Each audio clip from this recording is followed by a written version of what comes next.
Cool. Well, awesome to see so many of you here. It's been a little while since the last stage, so super exciting to be back.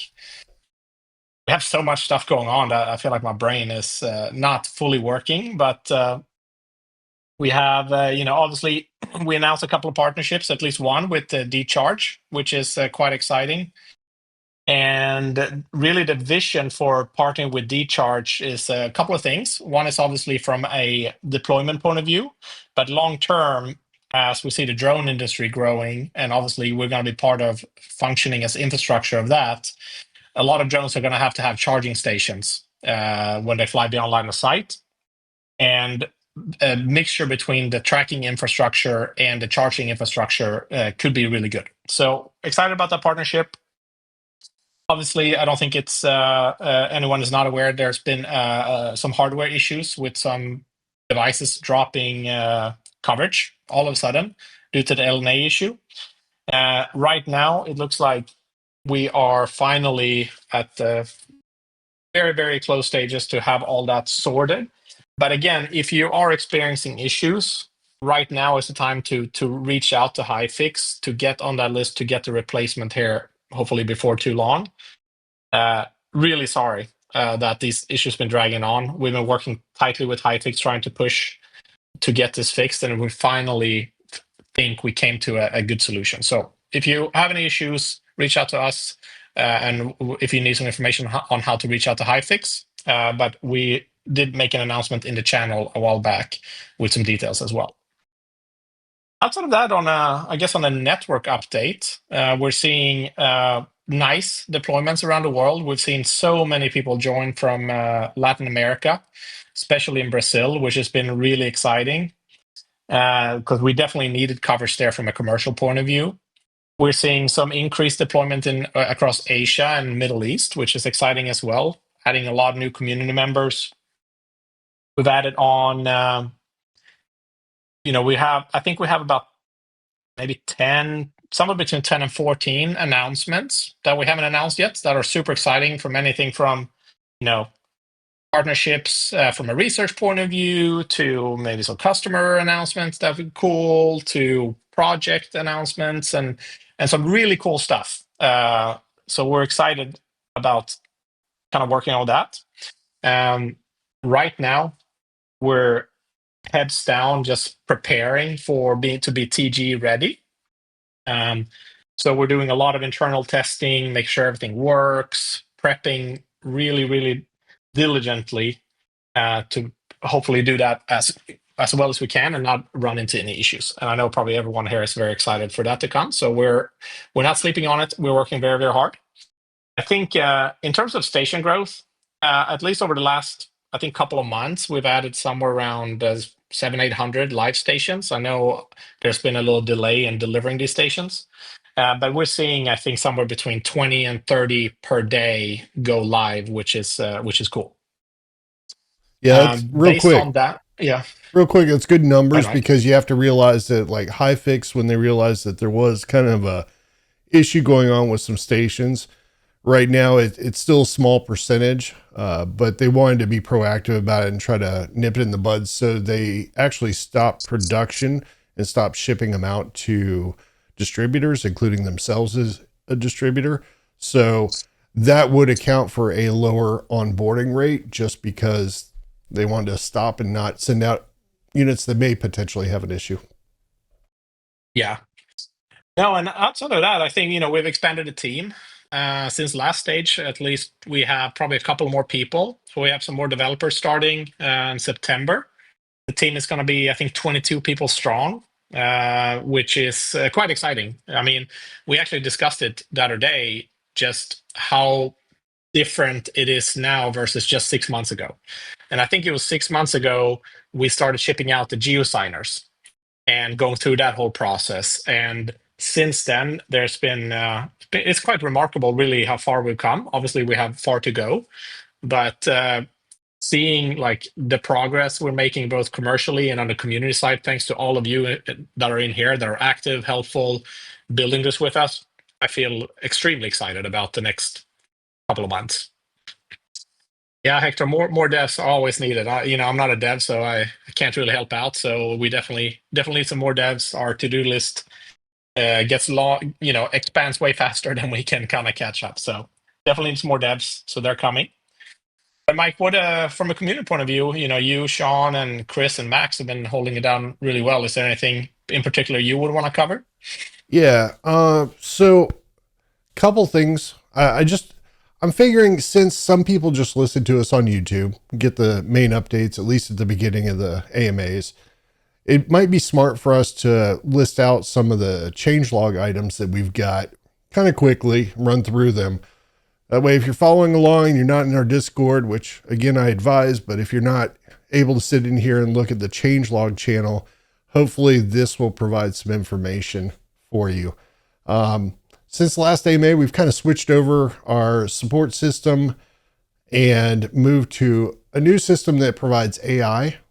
We're continually working to improve AI responses and figure out the best process for monitoring issues.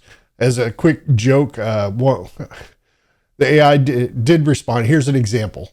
The AI did respond to someone who said, hey, my temperature on the HiFix station is 68. And the AI confused ambient temperature from the documentation as a max range versus the temperature of the chip itself in the HiFix station.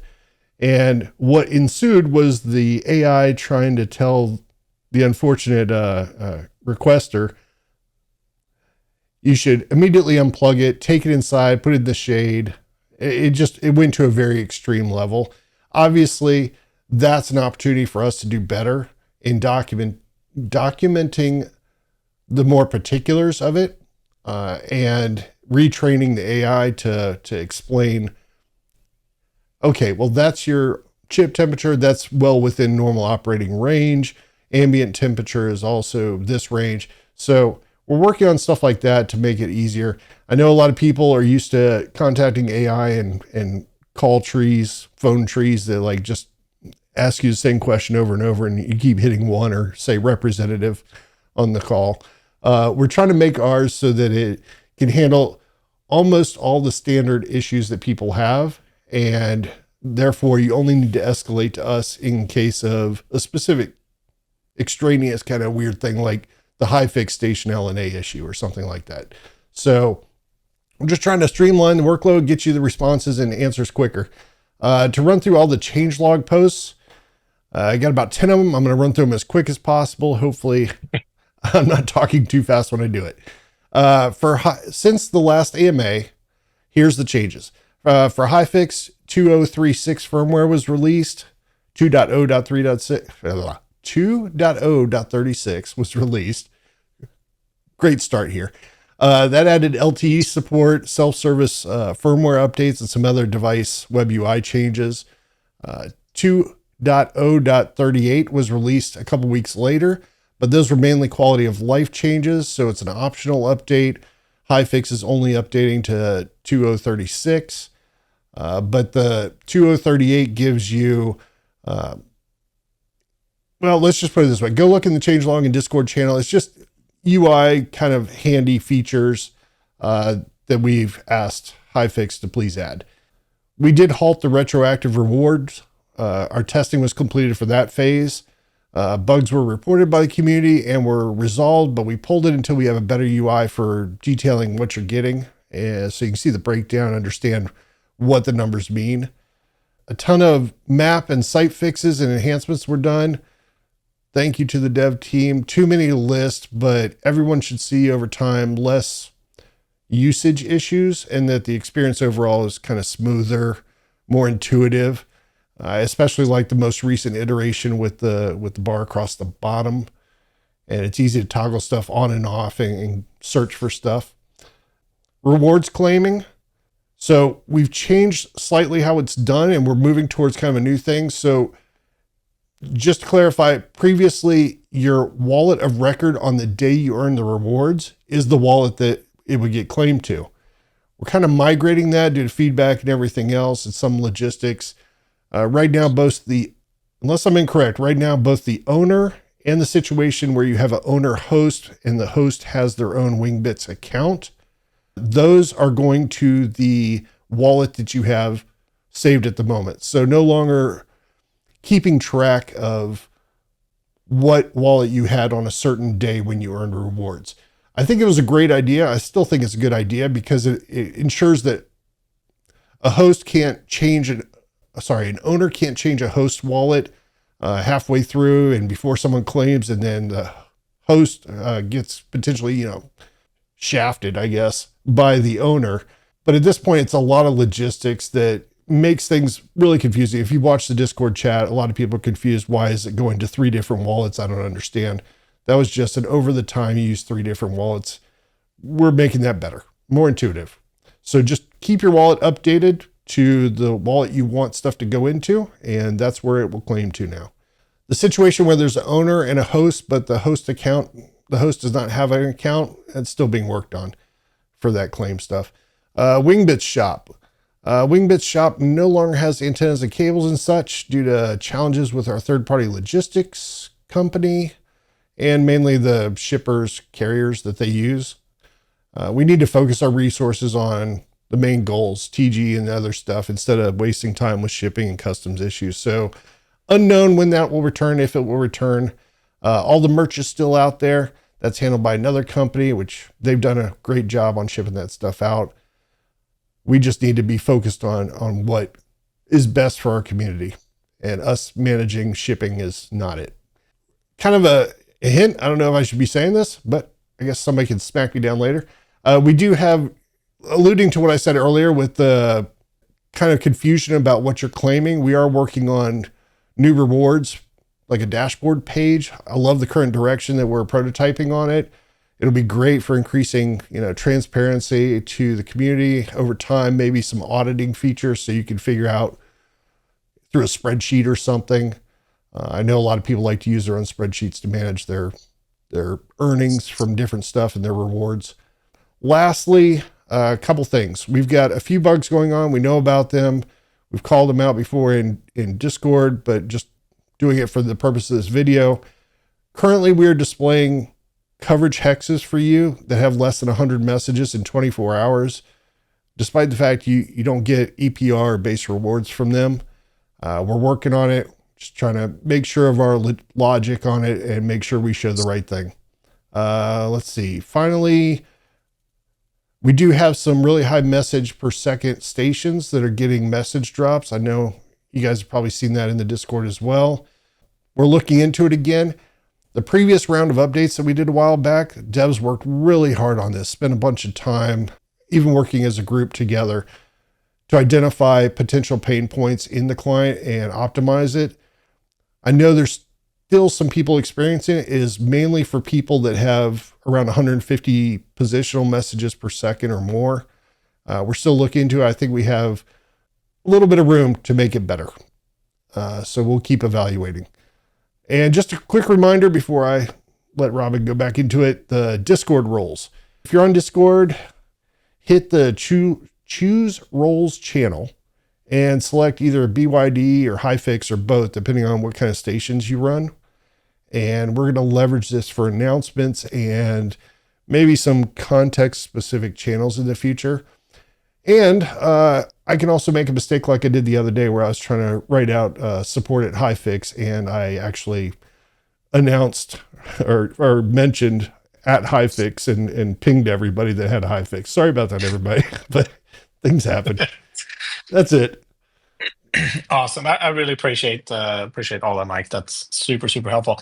I mean, from my end, I honestly, you know, we're working on so many things. Some of them are a little bit, hard to dive into before they're announced. But I think I'm super open to having a lot of back and forth with the community. If you guys have questions, post them in the channel. If I can't answer, I will to the best of my ability. But I would just say overall, I think right now is it's a very hectic time for us because you know most of our team does not come from Web3 before. We're building a business and we feel really good about the business. And now ramping up for TG, it's actually it's a lot to take into consideration with exchange listings, reading through the contract. Some of the contracts may not be exactly what's best for the community, so you have to be really careful. So we're spending a lot of time on that right now to try to, when everything is done and set up, we wanted to feel that it's in the best interest of the community and not just to get a listing for some crazy terms. So we're spending a lot of times on discussions with that, different platforms to help with different things related to TGE. We're doing a lot of talking to other projects that we have connections with. If they did a TGE, what was good, what was bad. We're doing a lot of essentially testing on our platform to make sure it can handle all kinds of different edge cases. We're doing security audits to make sure the platform is secure. So it's a lot of stuff internally that cannot really be seen, but that's equally important as something that maybe a fun announcement, because I think what we're really focusing on here is like how do we long term build a really valuable, successful, sustainable business that is not just, it's not a hype project. Like, we're going to be able to deliver real value. We have real customers, real revenue. We solve real problems, and then balancing all that with doing a good job on having sustainable tokenomics over time. So we have multiple people working with us, from financial analysts to draw out different scenarios, make sure we don't miss any minor details, really diving into all the offers we've gotten from different platforms and exchanges to look at, what are the actual terms. And I have to say, some of these are crazy. Like, I could not believe, like, no one should sign them. So we're pushing back quite a bit on a few of these. And so that's mainly what we're focusing on, is just trying to do right by the community and make sure that in 5 years it's equally valuable as being in Wingbits, or more valuable than it is now. We don't want to be gone, so this is kind of a crucial time period. And I feel really proud of the team, how taking a lot of ownership. Everyone is treating this like, as we all know that we have a lot of responsibility towards the community to do everything we absolutely can. Not saying it's fail proof, but we at least need to turn every stone, look what's there, and make sure we make an educated decision. But I'm going to go through some questions because I don't have too many more updates more than that. Honestly, everything is going really well for the most part, besides the hardware issues. That's been really frustrating. So I'm hoping we're kind of getting over that tipping point of it being smoother. But I saw one question here. I think Martini said, he's been considering setting up a small cell-based remote station to expand into more rural outlying areas. But obviously it's impossible to calculate ROI, and I have no idea what the ROI is. But I can tell you that, since last year, obviously we started working with Spire, which was our first customer. Since then, we've added on quite a few more customers in different segments. We've got, added on customers in segments like AI that use it to train models, drones, companies there, airlines. So some of these, we cannot say who it is yet until we can actually do the press release. But from a business point of view, our project really shines. And from a demand point of view, so I, for one, feel extremely bullish about where we're going. On the coverage level, we're about 75-80% of the coverage versus market leaders. So we're catching up pretty quickly. And the thing with this business, as revenue is very closely correlated to level of coverage. And we've seen a significant uptick in inbound interest over the last 2 or 3 months, simply because our coverage have grown enough now. And so the areas that we really need to focus on in terms of coverage is, we still need more in the whole MENA region, so Middle East, Saudi Arabia, UAE, Northern Africa, Oman. And then we really need more coverage in Asia, in areas like Northern Japan, Korea. If anyone in here knows anyone or lives in Korea, let us know. We definitely need some good ambassadors, some people on site that can help us understand the market, understand the communities, how it works. And then on the smaller islands around Indonesia, we need to spread a little bit more, but our coverage is getting very, very good. And what's also exciting is that now, since we're actually delivering data to several customers, we're getting good validation in terms of how easy it is to onboard. The way our integrations or APIs works seem to be much better, much easier, much more customizable.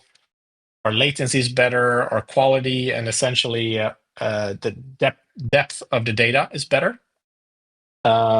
So yeah, really good validation, which makes us feel really good about the business. Because obviously, when you start a business, you try to validate, talk to a bunch of customers. But now, when we actually start delivering data to multiple people, getting that continuous validation is really nice.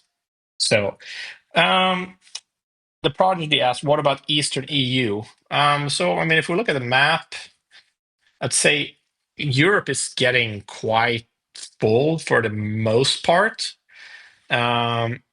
Definitely, Eastern Poland would be good. And again, anywhere in EU, if you can see the airport from where you're mounting the station, it's going to be super valuable. But yeah, Poland, Ukraine, obviously very difficult. Belarus, very difficult. I say the Baltic states, maybe Latvia, maybe would be good. Estonia, maybe a few on the northern part. And then, but yeah, it's filling out nicely. So it's really Middle East. If it's from Turkey, Turkey is getting pretty good, but from Turkey all the way down to Southeast Asia, so over, Middle East, India, Afghanistan, uh, Thailand, like all those areas are going to be super important. And then Japan and Korea are very important from a commercial perspective.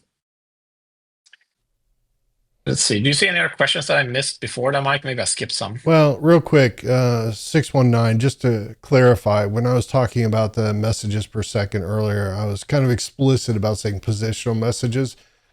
Just just to clear, just to make sure we're all on the same page. Like if you go look at TAR 1090 and you see you're doing in the US somewhere around 600, 800, whatever messages a second. If you go look in the EU on your TAR 1090, you might be showing 1200, 1400, whatever.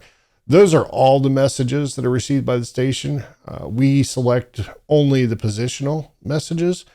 Those are the same numbers that you'll see on graphs 1090 on some charts. I think the top one and like the second one down on the left will have your positional messages. Those will line up with what you see on the statistics page on the Wingbits dashboard for your station. That is the number I'm talking about. So if you're hitting like 130, 140, 150 on the Wingbits statistics page as messages per second, that's probably where you're starting to see maybe a little bit of loss, drop packets, and that's what we're working on. So just to clarify, because I know a lot of people get confused about somebody says, oh, I'm doing 100 messages a second. Someone else is like in Discord, they're like, oh, well, I'm doing 800 or I'm doing 1300. They're completely different numbers, but I understand the confusion. Yeah. Let's see what other questions we got. Yeah, the Prodigy. Mike, are you reading the question from the Prodigy? You couldn't access the MGW 310 without bringing the router and connect manually. I have no idea what that would be from, but I don't know if that's a high-fix issue. How far up was that? It is 5:49 p.m. Well, for me. So what is Yeah. that for you? Yeah, Got an interesting 6 hours bug. I less. couldn't access my device, and the only solution was to bring a router and connect manually with a cable to fix it.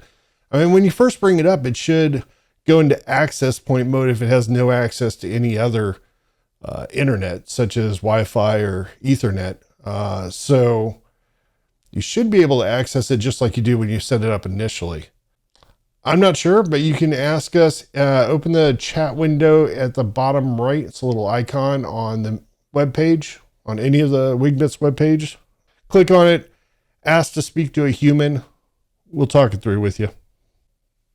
Cool. And then, yeah, Hector agrees. Long term is key. Absolutely. I think it's just like we have to at least think long term because you have to do the right thing now. And sometimes you're like, maybe that's not building, not we need to under promise and over deliver rather than just like try to, build a bunch of hype and then we don't have anything to back it up. Alp and Dev, are we still targeting TG for end of summer? So we are doing TG for sure this year. The end of summer, I'm aiming to be completely technically ready within the next few weeks. But then it really depends on, where we're getting on these contract negotiations, because like some of these contracts you get now, like not in a million years would I sign them, because essentially the contract becomes an existential crisis for the project if the tiniest thing goes wrong, and it's super expensive. You have no assurances, so it depends a little bit of getting to a point, how fast we get to the point of, okay, now we have a good launch strategy in terms of where we list. So that's kind of where we are. We have ongoing with so many of them and negotiations. So we'll see if they budge on some of the stuff that we cannot agree on. Let's see. Marine says they have a failed MGW 310. Have you, Marine? Have you reached out to Hyfix and filed a claim essentially? Yeah, he responds later Oh, down with Wingbits and support okay. tickets submitted to Hyfix. Healing Okay. deploy. So yeah, once you do the ticket with Hyfix, I think you're given a form.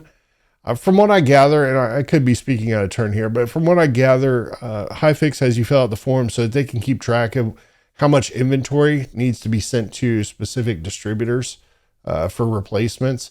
And then you end up dealing with the distributor, and the distributor will directly handle it. If you're having an issue, please contact the distributor. If they have a Discord, hit them up on Discord. But also, we have on our Hyfix approved distributor page on the doc site, there should be a table there that has the support links or whatever for reaching out. Reach out again if you need to. Unfortunately, we don't really have a lot of visibility into all of the process there and what's going on, the communication between Hyfix and their distributors. We're kind of removed from that, but we are basically our main goal in being involved at this point still is to make sure that whatever issue you're having with an MGW 310 or a WE 200 is not a software related issue, something related to the Wingbits client or something that we can assist with or debug, something related to maybe connection to our server. If we can validate that none of those are the case, and we can usually tell via your basic graphs 1090 and sometimes your rewards history if it might be a hardware issue directly. So our goal is to just try to triage some of the stuff, make sure that we don't have software issues being raised as hardware issues to Hyfix, because then that means you may get a replacement station when your initial station was not actually failing. It just needed a change or a fix or something. We recently had one related to something on the network about certain stations getting kind of locked up and they couldn't get going again. And there was a firmware version that was used to create a fix for that. And it was only pushed to those people that had that specific issue. So that's a case where we recognized this is not probably a hardware issue. It's something to do with software and the OS and stuff running where our stuff doesn't get started when it should. And Hyfix was able to work with us and get a firmware version to fix that. If we had just sent that station off and had it exchanged, or if you, as a participant, had sent it off, had it exchanged, yes, you would have solved the problem, but you would have created extra workload because obviously we could have fixed it probably quicker than you could get the replacement station by doing a firmware. So we're just trying to make sure everybody gets the correct information, that we don't waste anybody's time. So we're still involved at this point to figure out whether it's software or hardware. And if it's hardware, we pass you on back to your manufacturer and distributor and you can get it exchanged. Yeah. And I, 120 asked if we can share any more details. And like, so I think based on the conversation we had with him yesterday, it sounded like So the issue were two. One, if people over tightened the antenna, initially they tore up the seal, if I understood it correctly. So it did water seeped in if you over tighten it and tore it up, or tore off the rubber seal around the antenna. Some people did that. Um, that has been fixed with better mold or something like. So that's going to be fixed. Yep. The other issues, from what we're seeing, were due to static electricity that essentially broke the amplifier. So all the devices that are being shipped out starting next week, the new devices have a fix implemented in them. For the people that still have devices out, what we're doing now, Hyfix, since we have the list of everyone that reported it, is trying to just quickly see, is there like specific regions where maybe the air is dry or there's more storms or whatever that have a higher effect. But based on the meeting we had with them yesterday, they seemed they were going to do a little more testing this week, but essentially they seem to have a fix where you add on something like an addition to the device that provides the static electricity protection that will be sent out to everybody. But I don't have the full details. That's just what they said, and this looked very promising in testing. So hopefully next week we can actually get an official statement from them. And I mean, again, like it's been very, very frustrating. Obviously, this is like not what we hoped for, and I know it sucks for people that it happens to. It is really unfortunate. So we're meeting with them at least once a week, sometimes several times a week, to just follow up the process. Our team has been heavily involved in trying to help out as much as we can because we wanted to speed it up. But 120, that's really all the details I have. I think if you ask Aaron in our channel, he can probably provide maybe a little deeper details than I can here on just, you know, I'm not that knowledgeable on that space. And if I And I may think, add, yeah, go, of the course. I think I don't know how it got to that point, but somehow the water intrusion thing got to be the main narrative for a while. Um, it was one of the possible concerns, and we did confirm that we had seen a couple stations that did have water intrusion. Some of them were mishandled, obviously, by the station owner, installer at least, and others possibly not due to the participant or the owner themselves causing it.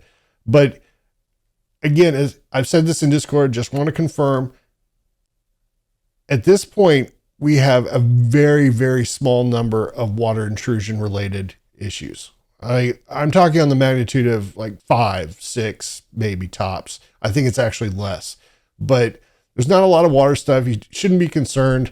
The bot actually said to that one person who claimed that their station was really hot. They asked if they could pour water, and the bot actually said, "No, don't pour water on your station. It could mess it up." Ironically, I thought the bot could have actually said you could do that because they are waterproof to that point. So I would not worry about water intrusion. As a electronics owner and as someone who paid for an expensive device, in my opinion, I think it's fair that if you want to do some waterproofing on your own, by all means, go ahead. But don't be concerned that that's the primary issue. It is literally almost never that.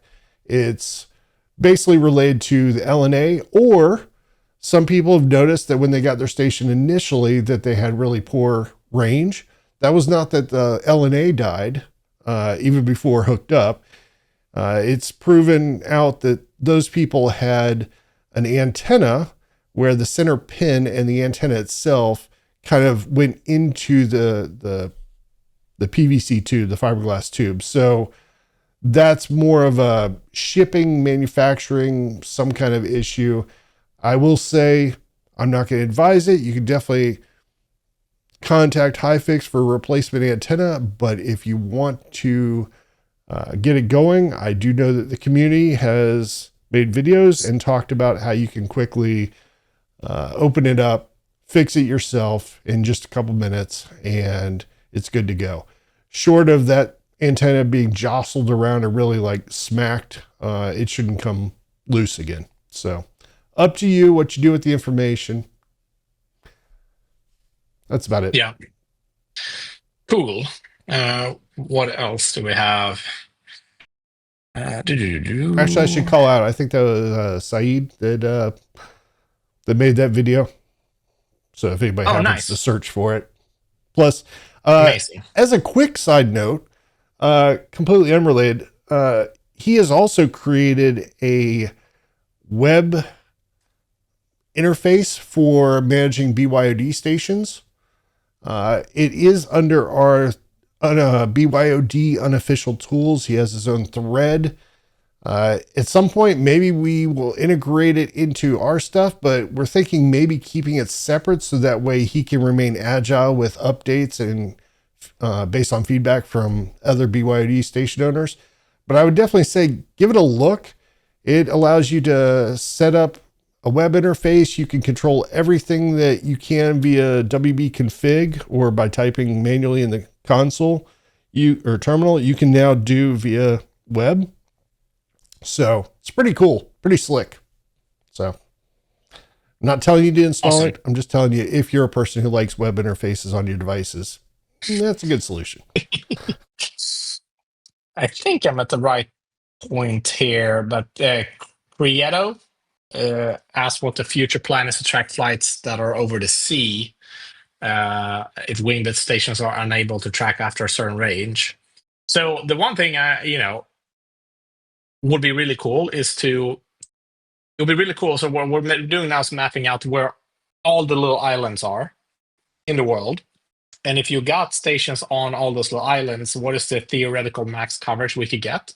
Because it would be really fun to see how far we can get with just like terrestrial stations or ground stations. I don't know how far that's going to reach, but what's good about the segment is that the most valuable data is by the airport, and luckily all the airports are on land, so we can get those.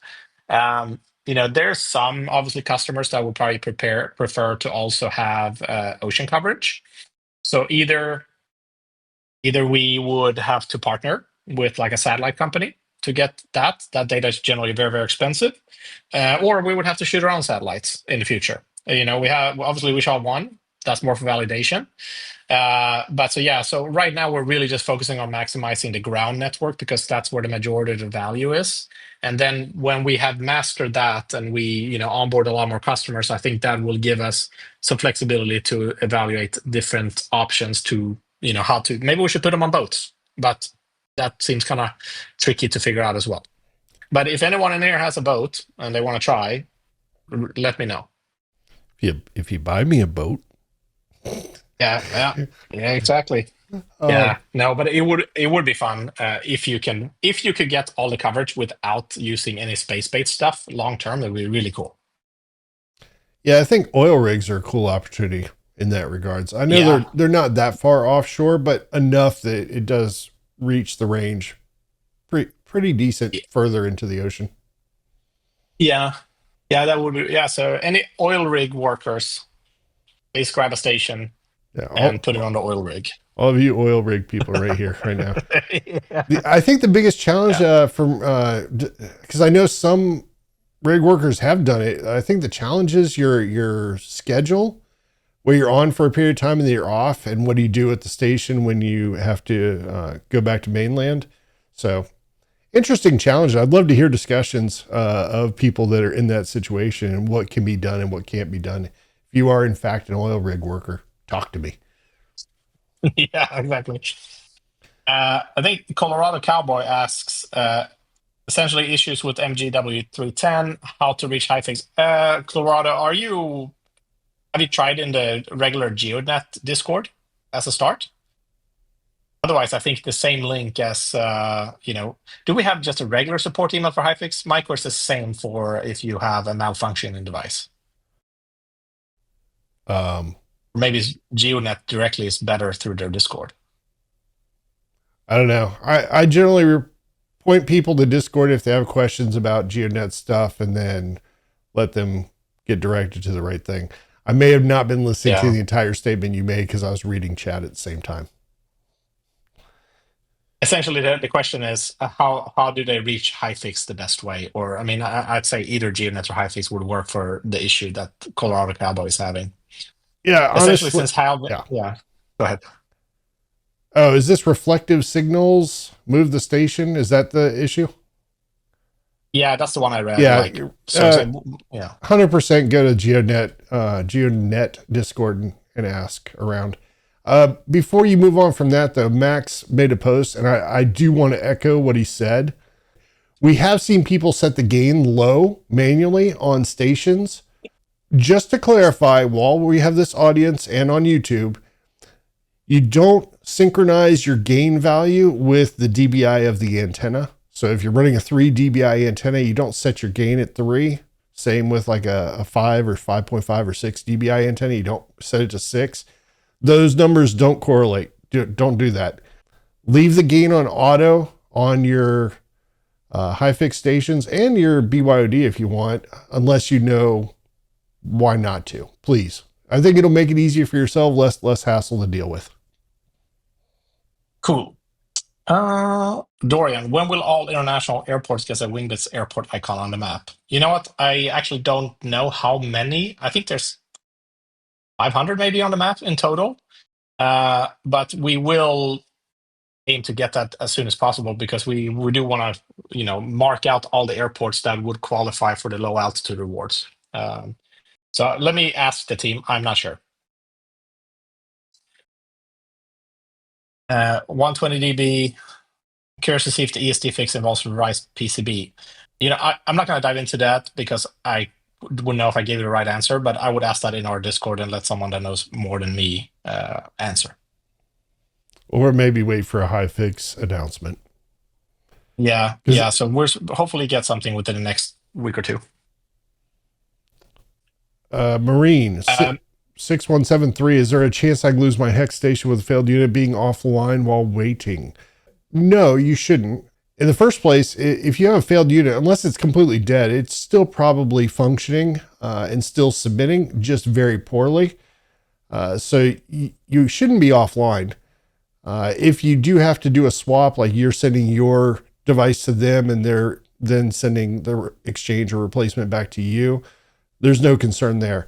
As we've mentioned previously, our change to inactive stations is basically after 100 days of you not being active at all, the station reverts to reserved, kind of like when you were originally signing up, you didn't have the station yet. And then 7 days later, it opens up, it frees the location. So you got at least 107 days, but you shouldn't have to be offline during that. You should be able to keep running your station, even if it's not performing extremely well.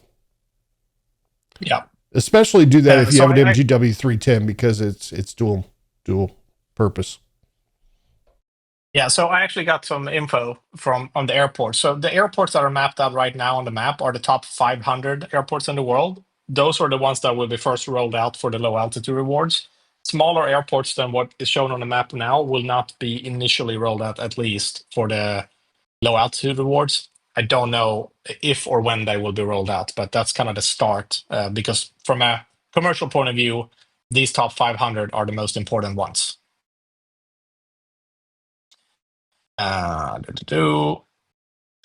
Okay, I saw some people answered 120 in the chat. Thanks for that. Yeah. Adding on to Chris here, he said, thanks for the videos, community. Yes, really, really appreciated. That's like the absolute best part of having this community is all the people just like helping out, answering questions, making great material. Grumpy's doing a bunch of cool videos on YouTube. I always laugh a little bit when I watch. So very appreciated. I'm kind of losing my spot here, Mike. Do you have anything in mind that you want to bring up from the questions? Wind track boats, wind low altitude No. bonus. Those are the two ones that are stating out. Those are around 12 minutes after the hour. Okay, I'm almost there. When dashboard? What's a dashboard? Been waiting for rack files. Okay. When track boats? I don't know. When they fly? We'll see. Install on buoys. I actually heard about a company you can buy these buoys that track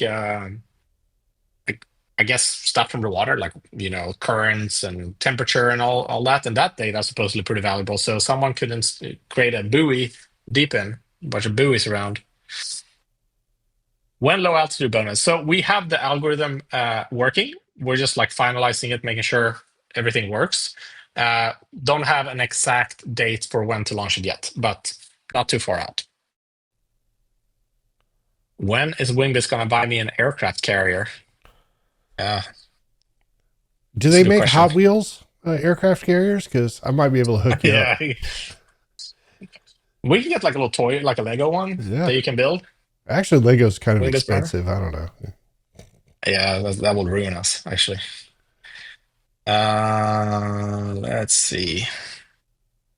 I guess Grumpy shot a hole at our oil rig idea. I guess they have not a very good network out on the oil rigs. No, so we, I think we should get something hopefully next week in terms of announcement from HiFix about the next steps. So it's just we just got some. It's looking decent. So hopefully everything's done and we can get an official announcement and a plan of action. 619 OTA asked if we want the community to identify airport locations. I think currently, no, simply because we have the top 500 mapped out.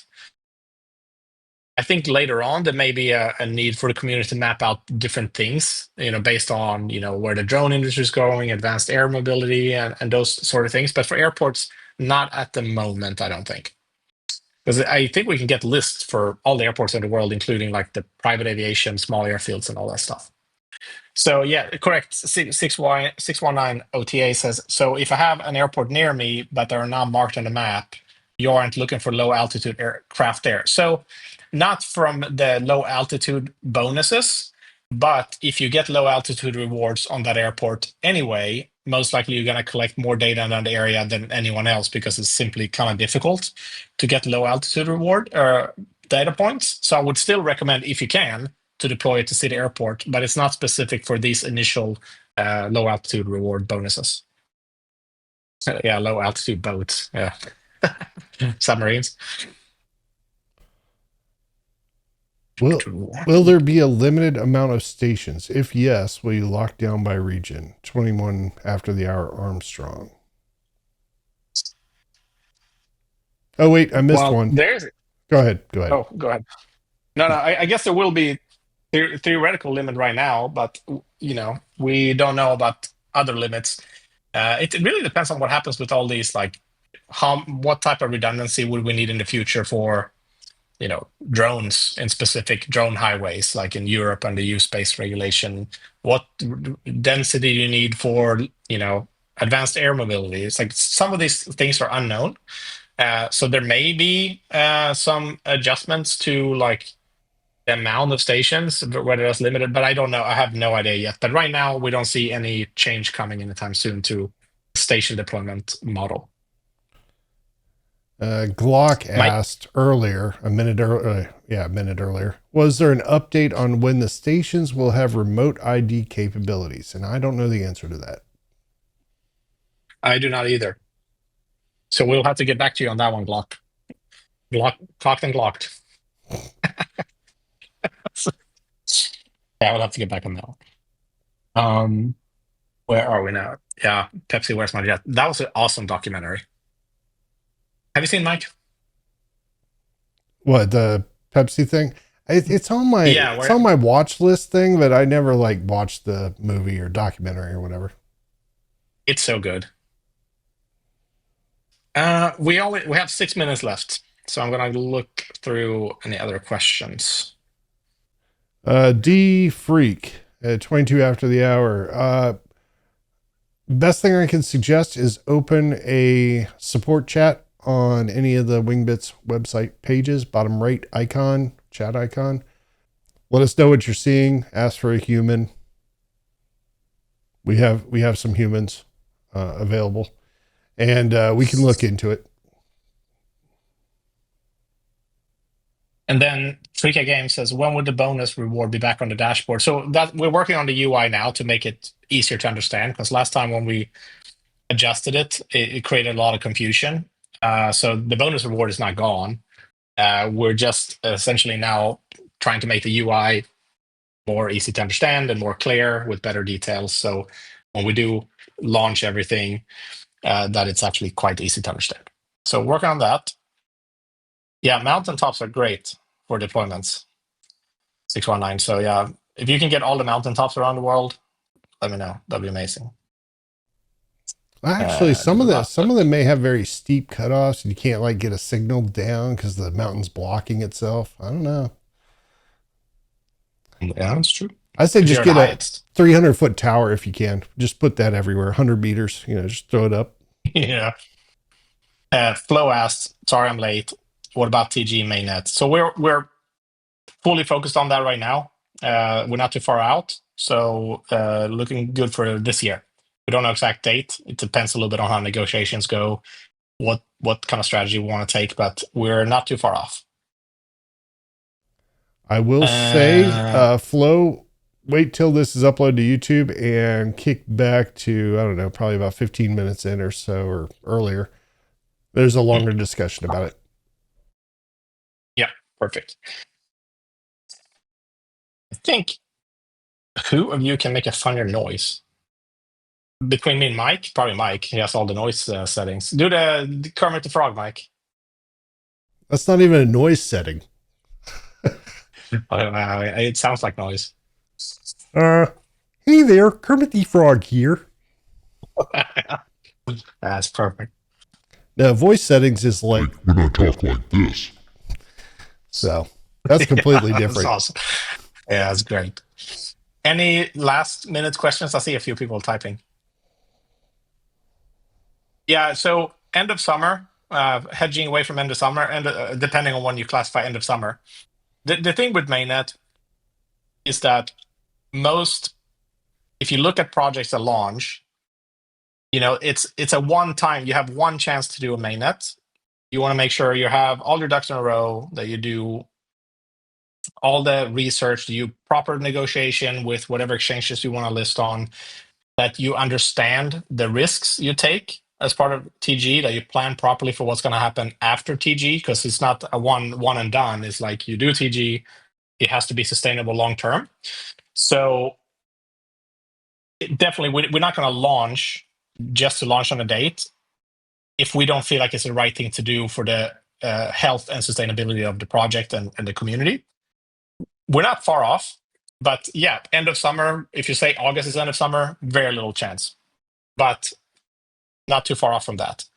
But yeah, I understand everyone is super keen to for us to launch, but I rather launch right and do our due diligence and wait another month than prematurely launch and then we miss some very important things.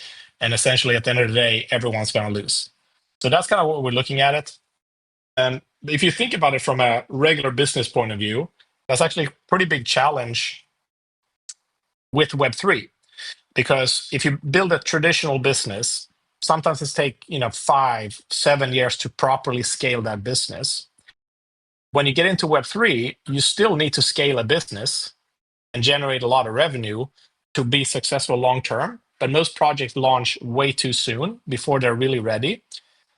So it is a big challenge, because we cannot wait 5 years. Like we're very close now. We have nice customer base. We have nice validation. Um, yeah, so the target is moving from end of summer to early fall. That's probably where it's looking right now. Uh, but that's the reasoning behind it. It's not because we are pushing for fun. It's because we're pushing because we don't feel quite ready, and we feel like we would do a disservice to everybody if we launched now. We have 1 minute remaining. Mhm. Yeah, I can answer 120 had a good question actually. So why are deals with exchanges in order to launch token or needed? They're not needed if you can get them at fair terms, where essentially we don't give away our soul to launch. I think it's good because the distribution gets a little higher. But some of it, like for example, I mean, if you want to list on Binance, like you give away your life. They want like you give away so much and it's millions of dollars it cost.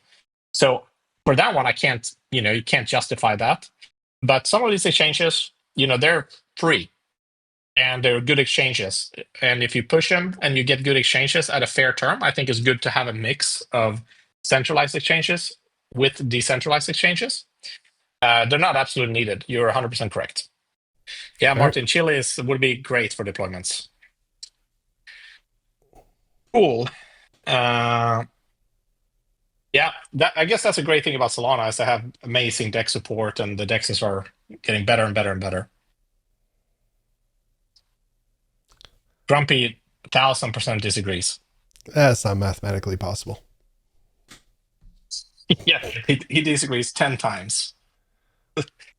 Yeah, so the can be good, but some of these centralized exchanges, they will ask you for a massive portion of your token supply to launch, and that portion will just be dumped.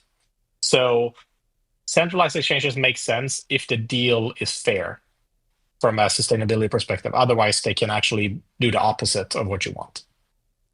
Yeah, future note, Robin, you're going to have to say CEX or centralized exchange. You can't use your shorthand for it because YouTube's going to remove our Yeah. video. I'm going to have to. Oh no. I'm going to have to make that a beep sound. CEX. Yeah, just beep it out, and you know what I mean. Yeah, but it's a little bit of a headache, honestly, dealing with it because they're so predatory, some of them. Um, cool. Well, really appreciate everyone tuning in. Hopefully, there was some value in the stage. Mike, thanks so much for bringing all the changelog items and all prepared. Really appreciate it. Thanks everyone for being patient with us with building the community, mainnet, and definitely some of these hardware issues that we're all ready to be done with. So thanks again for being part of building Wingbits with us. Really appreciate it. Hope Agreed. everyone has a fantastic evening and morning and day wherever you are. Thanks, everyone. Thanks, Robin. Thanks so much.